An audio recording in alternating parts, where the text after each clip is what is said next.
গেল 18 জুলাই বিকেলে চট্টগ্রামে শাটডাউন কর্মসূচি পালন করে বৈষম্য বিরোধী ছাত্র আন্দোলন। বহদ্দারহাট কাঁচাবাজার এলাকায় অবস্থান কর্মসূচিতে হামলা ও গুলি চালায় আওয়ামী লীগ নেতাকর্মীরা।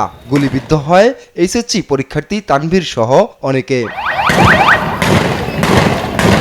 পরে চট্টগ্রাম মেডিকেল কলেজ হাসপাতালে নিয়ে গেলে তানভীরকে মৃত ঘোষণা করেন চিকিৎসক।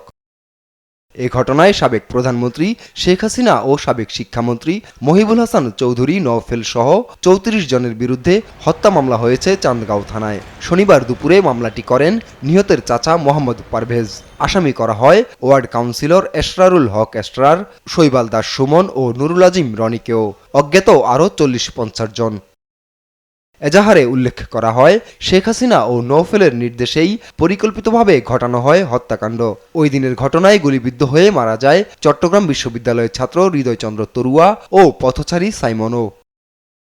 এ নিয়ে শনিবার দুপুর পর্যন্ত শেখ হাসিনার বিরুদ্ধে 6টি মামলা হয়েছে। এর মধ্যে 5টি খুন ও 1টি অপহরণ মামলা। তবে তানভীর হত্যা মামলাটি চট্টগ্রামে তার বিরুদ্ধে করা প্রথম মামলা।